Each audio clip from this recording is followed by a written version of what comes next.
አክብሮታዊ ሰላምታችን በያላችሁበት ይድረሳችሁ ውድ የፈታ ቤተሰቦች እንደምን ቆይታችኋል?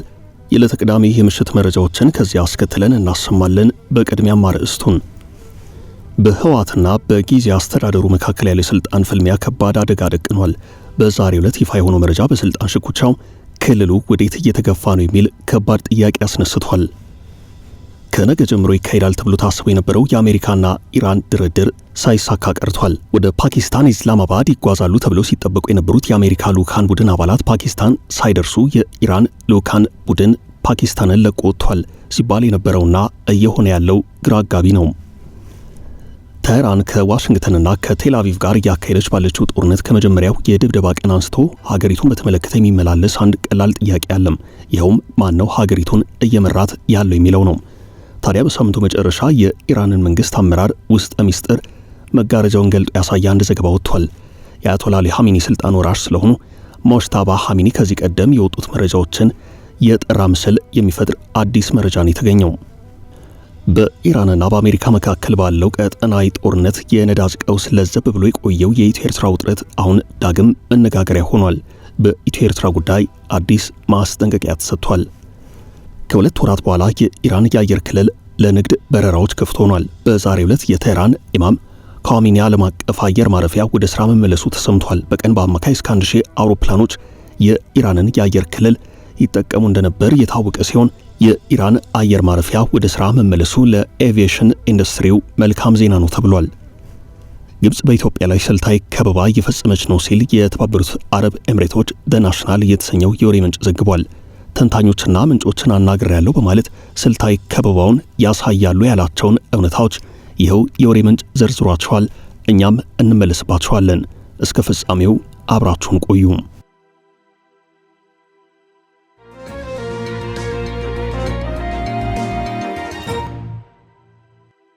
የስልጣን ፍልሚያውና የትግራይ ስጋት።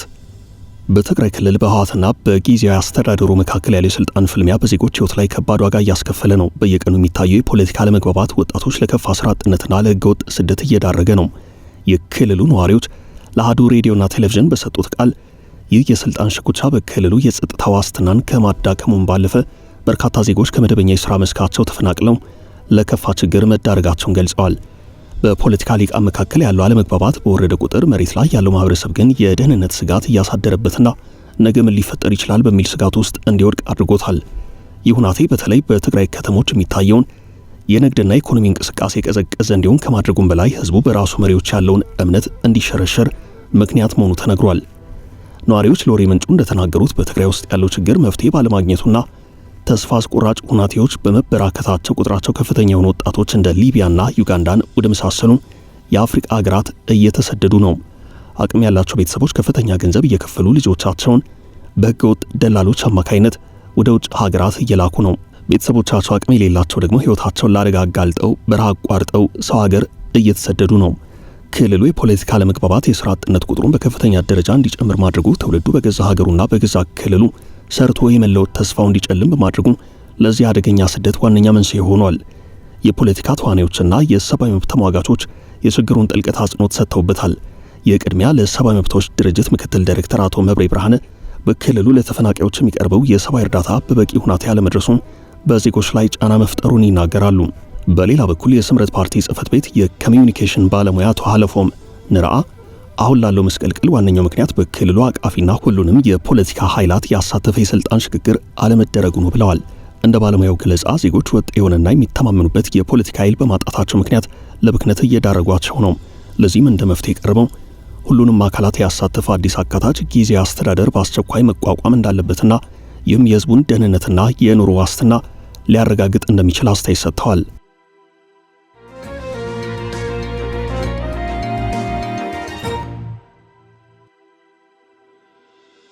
ኢራን ከድርድሩ ወጣች። ከነገ ጀምሮ ይካሄዳል ተብሎ ታስቦ የነበረው የአሜሪካ ኢራን ድርድር ሳይሳካ ቀርቷል።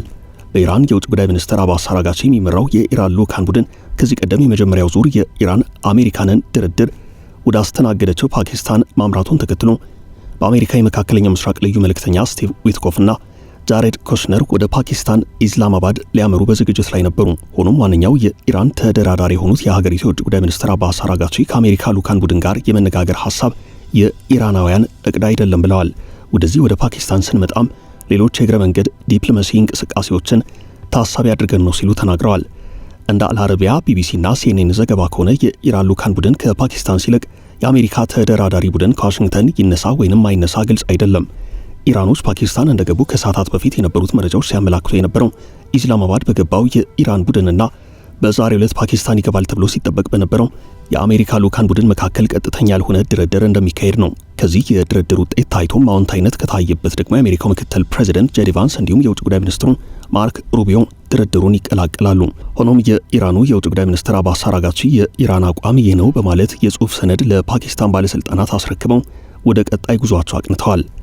ይህ ከሰዓታት በፊት ሲወጡ ከነበሩት መረጃዎች አንጻር አዲስ በመሆኑ በርካቶችን እያነጋገረ ነው። ሁለቱ አካላት በዚያው በፓኪስታን ሸተል ዲፕሎማሲ በሚባለው አካሄድ በሶስተኛ ወገን አግባቢነት ድርድር እንደሚያደርጉ ሲገለጽ ነበርም።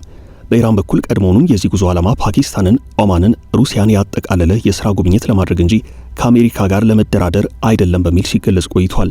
ኢራን አሜሪካ በሆርሙዝ ወደቦቼ ላይ ጣለቻቸውን እገዳዎች እስክታነሳ ድረስ ከእርሷ ጋር የማድረገው አንዳችም ድርድር እንደሌለ ይታወቅልኝ ስትል ከዚህ ቀደም አሳውቃለች። በፓኪስታን ለሰዓታት ቆይታ ያደረገው የኢራን ልዑካን ቡድን ድርድርን በተመለከተ የእኛ አቋም ይህ ነው፣ ይህንን ሰነድ ለአሜሪካውያኑ ስጧቸው ወይንም ላኩላቸው በማለት ፓኪስታንን ለቆ ወጥቷል። ድርድር ሊያካሂዱ ነው የተባሉት የኢራን ልዑካን ቡድን አባላት ፓኪስታንን ለቀው በወጡበት ሁናቴ የአሜሪካ ተደራዳሪ ቡድን ወደ ፓኪስታን ያመራል ተብሎ አይታሰብም።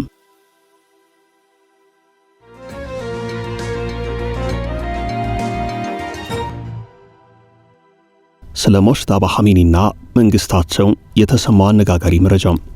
ቴህራን ከዋሽንግተንና ከቴል አቪቭ ጋር እያደረገች ባለችው ጦርነት ከመጀመሪያው የድብደባ ቀን አንስቶ ሀገሪቱን በተመለከተ የሚመላለስ አንድ ቀላል ጥያቄ አለም። ይኸውም ሀገሪቱን እየመራት ያለው ማን ነው የሚለው ነው። በዚህ ሳምንት መጨረሻ የኢራንን መንግስት አመራር ውስጥ ሚስጥር መጋረጃውን ገላልጦ ያሳየ አንድ ዘገባ ወጥቷል። ዘገባውን ያሰፈረው ኒውዮርክ ታይምስ ሲሆን በአሁኑ የኢራን መንግስት ውስጥ ከፍተኛ ስልጣን ላይ ያሉ 20 አመራሮችን በሚስጥር አናግሬ ደረሱበት ያለውን መረጃ አጋርቷል። ኒውዮርክ ታይምስ በጥልቀት አድርጉት ባለው ምርመራ ሙጅተባ ቀደም ሲል እንደሚባለው ሳይሆን በትክክል ኢራንን እየመሩ ስለመሆኑ አረጋግጫለሁ ብሏል። እንደ ምርመራ ዘገባው ከሆነ ሙጅተባ ኢራንን ከማንኛውም ቴክኖሎጂና ንክኪ በጸዳ መልኩ በዘረጉት የሰው ለሰው ሰንሰለት ኔትወርክ አማካኝነት ነው ኢራንን እየመሩ ያሉበት የማይታወቀው ሙጅተባ ባልተማከለ አስተዳደር ኢራንን እየመሩ ነው የተባለ ሲሆን አእምሯቸው ንቁና ሁሉንም ትልልቅ ውሳኔዎች ተመክረውና ጤነው እየወሰኑ ነው። የጤናቸው ጉዳይ በዚህ የምርመራ ዘገባ ይበልጥ የጠራ ሲሆን አባታቸውን በገደለው የአሜሪካና እስራኤል ጥቃት ፊታቸው ላይ የቃጠሎ አደጋ መድረሱን፣ ዓይንና አፋቸው ላይ የደረሰው ጉዳት ከበድ ያለ መሆኑን ዘገባ አመላክቷል። ሙጅተባ ኢራንን የሚመሩትና ትዕዛዝ የሚሰጡት ወረቀት ላይ በሚጻፍ ጽሑፍ ነው። በየዕለቱ አጫጭር ትዕዛዝ ያለው ጽሑፍ ለበታች ባለስልጣናት የሚላክ ሲሆን የሙጅተባ ትዕዛዝ ወደሚያስፈጽሙ ሰዎች የሚደርስበት መንገድም ምርመራው አሳውቋል።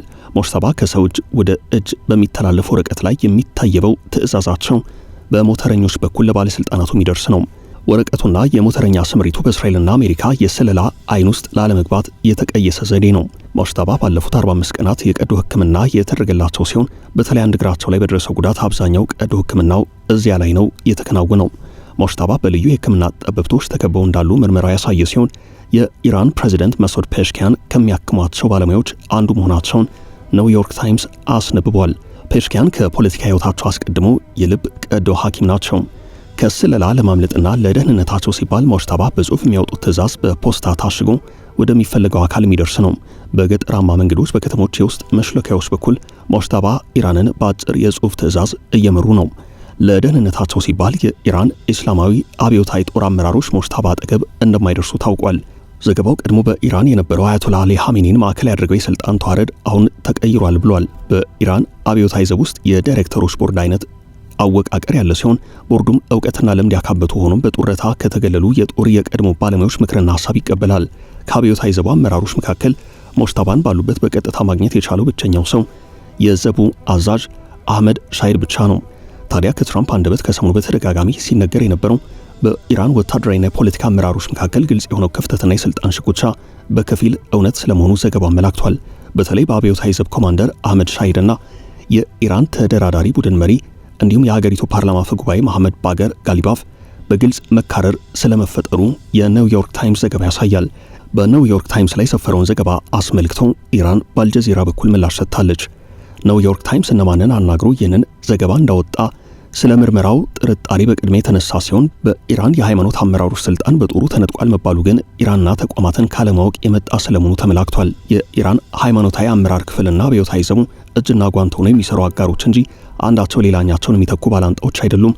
ዘቡን ያቆመውና መርህ ያበጀለት ዓላማም ያስታቀፈው ሃይማኖታዊ አመራር ነው በሚል በአልጀዚራ ላይ ከኢራን ወገን ምላሽ ተሰጥቷል። የኢራን አብዮታዊ ዘብ የሚፈጽመው ዋነኛውም ድርጊትና እርምጃ የሃይማኖቱን ክፍል ፖሊሲና አቅጣጫ አስተምሮት የተከተለ ስለመሆኑ ረዘም ያለው ሀተታ ያስረዳል። ትራምፕ ከሰሞኑ የኢራን አዳዲስ መሪዎች ምክንያታዊ ናቸው ሲሉ የተሰሙ ሲሆን በኢራን በኩል የጦርነቱ ተጽዕኖ በማየሉ መደራደር ጠረጴዛው ላይ ቀረ አማራጭ ሆኖ እንጂ በኢራን በኩል የተቀየረ ነገር የለም በሚል የመከራከሪያ ጽሑፉን አያይዞ ገልጿል።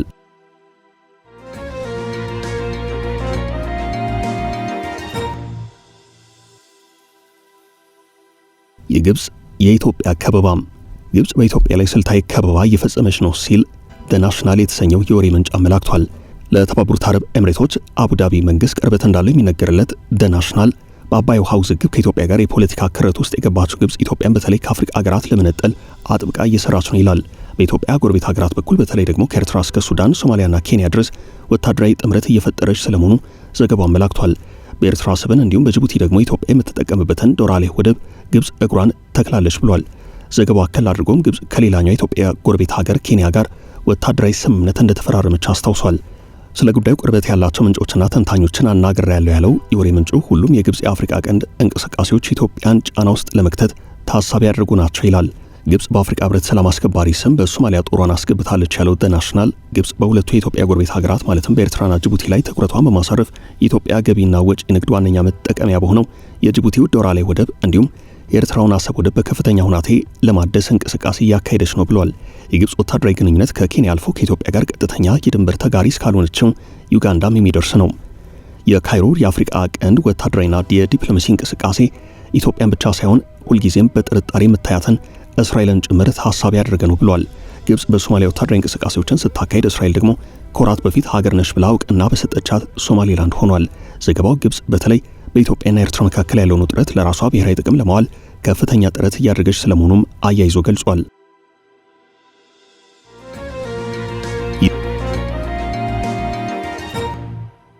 የኢራን ጦርነት ጥላ በኢትዮ ኤርትራ ውጥረት በኢራንና በአሜሪካ መካከል ባለው ቀጠናዊ ጦርነትና የነዳጅ ቀውስ ለዘብ ብሎ የቆየው የኢትዮ ኤርትራ ውጥረት አሁን ዳግም መነጋገሪያ ሆኖ ብቅ ብሏል። በኢትዮ ኤርትራ ጉዳይ አዲስ ማስጠንቀቂያ ተሰምቷል።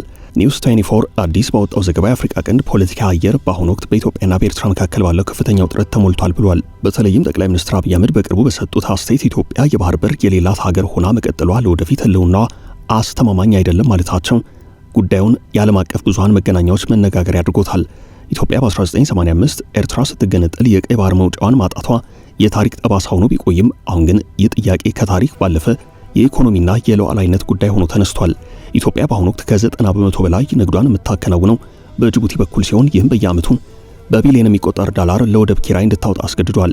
የጥገኝነት ለ120 ሚሊዮን ህዝብ ባለቤት ሀገር እጅግ ፈታኝ ነው። በሌላ በኩል ኤርትራ የኢትዮጵያን የባህር በር ፍላጎት በጥርጣሬ ትመለከታለች። አስመራ በቀጥታ ጦርነቱ ውስጥ ከመግባት ይልቅ በኢትዮጵያ ውስጥ ያሉ የውስጥ ግጭቶችን እንደ ፋኖ ያሉ ታጣቂ ቡድኖችን በመደገፍ ከኢትዮጵያ ታሪካዊ ተቀናቃኞች ጋር ወዳጅነትን በመፍጠር ኢትዮጵያን ጫና ውስጥ ለመክተት እየሰራች ነው ብሏል። ምንም እንኳን በድንበር አካባቢ ወታደር ክምችት ቢኖርም እስካሁን ወደ ግጭት ያልተገባው በሁለት ምክንያቶች እንደሆነ ይነገራል። አንደኛው በኢራን ውጥረት ምክንያት የተከሰተው ዓለም አቀፍ የነዳጅ እጥረትና የኢኮኖሚ ጫና ሲሆን ሁለተኛው ደግሞ ኢትዮጵያ ስልታዊ አጋር የሆኑት የተባበሩት አረብ ኤምሬቶች በራሳቸው ቀጠናዊ ጉዳይ መጠመዳቸው ነው። ይሁን እንጂ የዝምታ የችግሩ መፈታት ሳይሆን ለጊዜው የተቀመጠ የቆመ ሰዓት እንደሆነ ይገመታል። በኢትዮጵያ በኩል ያለው ትልቁ የቤት ስራ በትግራይና በአማራ ክልል ያለውን የውስጥ አለመረጋጋት መፍታት ነው። ዘገባው የህወሓት አዲስ ፖለቲካዊ እንቅስቃሴና የክልል ምርጫ ጥያቄ ለመንግስት ሌላው ፈተና ሆኗል ብሏል። በግንቦት የሚካሄደው ሀገራዊ ምርጫ መንግስት የህዝብ ቅቡልነቱን የሚያረጋግጥበት በመሆኑ ከምርጫው በፊት የሚደረጉ የትኞቹም እንቅስቃሴዎች በከፍተኛ ጥንቃቄ የሚታዩ ናቸው።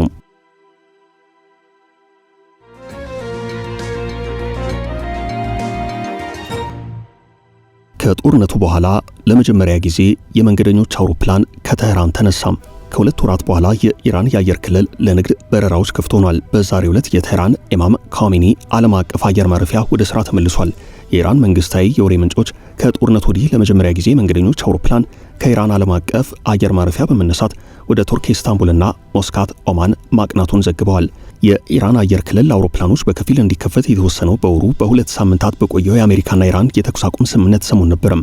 ኢራን የአየር ክልሏን ለንግድ በረራዎች ይበልጥ ክፍት ያደረገችው የኢራኑ የውጭ ጉዳይ ሚኒስትር አባስ አራጋቺ ባለፉት ቀናት ከፓኪስታን ወታደራዊና ፖለቲካዊ አመራሮች ጋር በሁለት ዙር ንግግር ማድረጋቸውን ተከትሎ ነው። ከጦርነቱ በፊት የኢራን አየር ክልል እንቅስቃሴ ብዙ የነበረ ሲሆን ኢራን በአውሮፓ በእስያና በመካከለኛው ምስራቅ መካከል የምትገኝ ወሳኝ የአየር ኮሪደር ናት። የአየር ክልሏም በብዙ ጊዜ በአውሮፕላኖች እንቅስቃሴ የተሞላ ነው። በቀን በአማካይ ከ900 እስከ 1100 የሚጠጉ አውሮፕላኖች የኢራንን የአየር ክልል ይጠቀማሉ። እንደ ፈረንጆቹ የዘመን አቆጣጠር በ2025 መጨረሻ በወጣ መረጃ የኢራን አየር መንገዶችና አየር ማረፊያዎች በዓመት ከ30 ሚሊዮን በላይ መንገደኞችን ያስተናግዳሉ። በተጨማሪ በኢራን ከጦርነቱ በፊት ወደ 330 የሚጠጉ የተመዘገቡ አውሮፕላኖች የነበሯት ሲሆን ከነዚህ ውስጥ 75ቱ አገልግሎት ይሰጡ ነበርም። አሁን ክፍት መደረጉ የተነገረለት በቴህራን የሚገኘው የኢማም ካሚኒ አየር ማረፊያ የሀገሪቱ ዋነኛው ዓለም አቀፍ የበረራ ማስተናገጃ ሲሆን ጦርነቱ ከመቀስቀሱ በፊት እንደ ፈረንጆቹ አቆጣጠር 2024 እና 2025 መካከል አየር ማረፊያው ከ7.2 ሚሊዮን በላይ መንገደኞችን አስተናግዷል። የኢራኑ ጦርነት በዓለም በፈጠረው የነዳጅ አቅርቦት ችግር ባለፈ የኢራን አየር ክልል መዘጋት በኤቪዬሽን ኢንዱስትሪው ላይ ከባድ ተጽዕኖ ያሳረፈ ነው። ውድ ቤተሰቦቻችን ለዛሬ ያዝንላችሁን ርዕሰ ጉዳዮች እዚህ ላይ ቋጨን። ላይክ፣ ሼር እና ኮሜንት በማድረግ ለቻናላችን ድጋፋችሁን መግለጽ እንዳትዘነጉ እያልን ከሌሎች መረጃዎች ጋር ደግመን እስክንገናኝ ቸር ያሰማን ስንል ተሰናበትን።